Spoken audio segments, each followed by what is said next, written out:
नमस्कार फ्रेंड्स। देखिए आज का जो हम लोग का टॉपिक है वह डबल सर्कुलेशन अर्थात दोहरा परिसंचरण। रक्त में दोहरा परिसंचरण ये होता क्या है। देखिए आपको बताने से पहले कुछ बात बता दें। हम स्पेशली हम क्लास 10th और क्लास 11th का हम लोग टॉपिक लेके चल रहे हैं। ये सर्कुलेटरी सिस्टम का एक 4th लेक्चर आज हम लोग का होगा।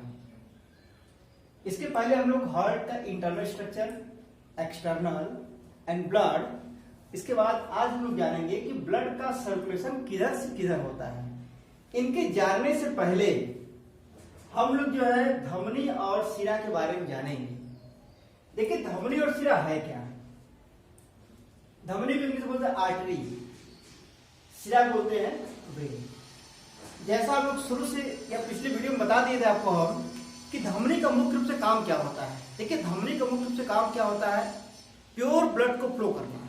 बट कुछ धमनियां ऐसी हैं या सिंपल एक धमनी ऐसी है जो इम्प्योर ब्लड को फ्लो करती है। जैसे हमने आपको इसकी पिछली वीडियो में बताया था, फुफ्फुस धमनी या पल्मोनरी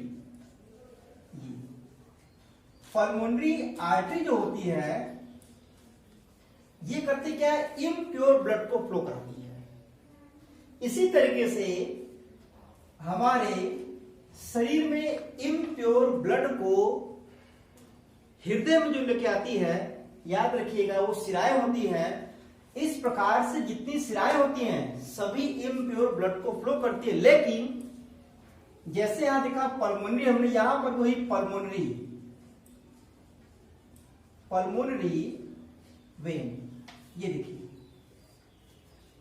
मीन्स फुफ्फुस शिरा और फुफ्फुस धमनी, यही दो ऐसी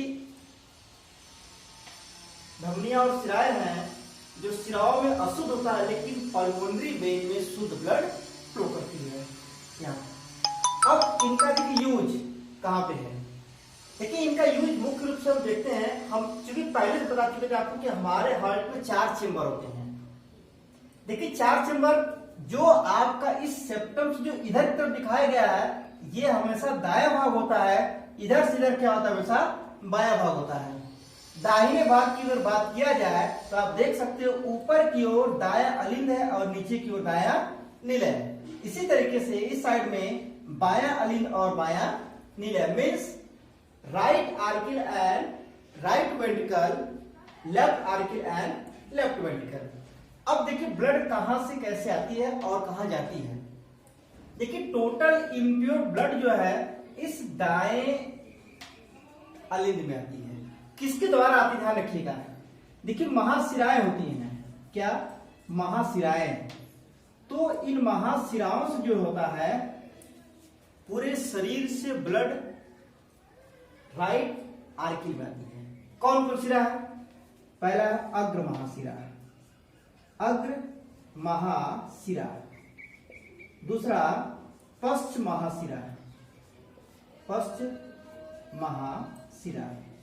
और एक ध्यान रखिएगा कोरोनरी साइनस। ये देखिए ये महाशिराएं हैं। इन महाशिराओं से इम्प्योर ब्लड आपके दाएं अलिंद में आती है। अग्र महाशिरा में स्टिचैन ट्यूब होती है और कोरोनरी साइनस में थ्रीबिशियन कपाट या थ्रीबिशियन ट्यूब होती है, जबकि पश्च महाशिरा में कोई कपाट नहीं होती है, कोई ट्यूब यहाँ पर नहीं होती है। अब बात करते हैं जैसे ही इस दाएं अलिंद में टोटल ब्लड आती है इम्प्योर। अब देखिए ये ब्लड कहाँ से आती है। इस फिगर में आपको एकदम स्पष्ट रूप से दिखा दिया गया है। ये आपको जो ब्लू लाइन आपको दिखाया गया है ये आपको देख रहे हैं यहां से क्या, देखिए भुजाओं तथा टांगों से। अब आप भुजाओं तथा टांगों से मतलब क्या, देखिए भुजा क्या होती है, ये दो हाथ ध्यान रखिएगा, ये होता है आर्म की भुजा, मतलब अग्र बाहु, और जो हमारी दोनों पैर जो होती है ये होती पश्च बाहु, मतलब four limb and hind limb. ये देखिए भुजाओं तथा टांगों से ये होता है आपका four limbs and hind limbs, ये हाइंड लिम्ब्स। इन भुजाओं से क्या होती है, तो इसका लीवर, यहाँ देख रहे हैं आप जो है लीवर, यकृत, फिर इंटेस्टाइन, इंटेस्टाइन, इन सभी भागों से इम्प्योर ब्लड याद रखिएगा यहां पर आती है। उसके बाद आप यहां पर देख रहे हैं ब्रेन, ये देखिए सभी भागों से क्या इम्प्योर ब्लड यहां पर आती है। अब यहां पे आने के बाद जैसे ही दाएं नीले में ब्लड आती है तो दाएं नीले के बाद जो होती है यहां पर एक भाग होती है जो होती है फुफ्फुस धमनी, ये देखिए this is the pulmonary artery. तो पल्मोनरी आर्टरी क्या होती है, हमेशा दाएं नीले और लंग्स के बीच में, जो आपको लंग्स यहां दिखाया गया है इनके बीच में क्या होती है पल्मोनरी आर्टरी। यही पल्मोनरी आर्टरी क्या करती है, इम्प्योर ब्लड को लेकर जाती है और लंग्स में लेके आती है। लंग्स का काम मुख्य रूप से क्या होता है, ब्लड को प्यूरिफाई करता है, मतलब डीऑक्सीजनेटेड ब्लड को ऑक्सीजनेटेड ब्लड में चेंज करता है। तो यहां पे इसने चेंज किया, चेंज करने के बाद अब यही लंग्स या फेफड़ा करता क्या है, लेफ्ट भाग, मतलब इस बाएं अलिंद, इस बाएं अलिंद में क्या करेगा, प्योर ब्लड को यहां पर लाएगा। जैसे ही प्योर ब्लड को यहां पे लाएगा, अब उसके बाद बाएं नीले, बाएं नीले में जैसे यहां ब्लड फुलफिल होता है, फुलफिल होने के बाद यहां पर एक महाधमनी होती है। याद रखिएगा जो महाधमनी है जिसको बोलेंगे हम आयोटा, ये इन्हीं आयोटा काम क्या होता है, टोटल प्योर ब्लड को हमारे सभी आर्गन में क्या करता है, फ्लो कराता है। तो यहां पर प्योर ब्लड फ्लो कराता है, जबकि इसका ठीक अपोजिट अग्र महाशय, फर्स्ट महाशय यहाँ पे इम्प्योर ब्लड को फ्लो कराती थी।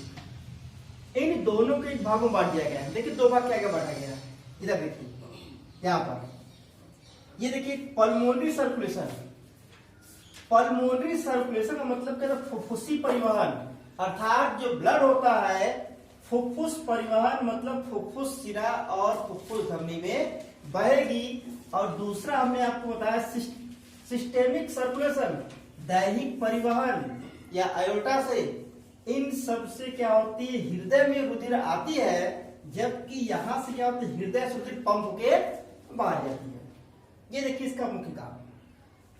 तो आपने क्या देखा, ये सिंपल सा डायग्राम, इस सिंपल से डायग्राम के द्वारा आप ये समझ सकते हो कि हृदय एक है।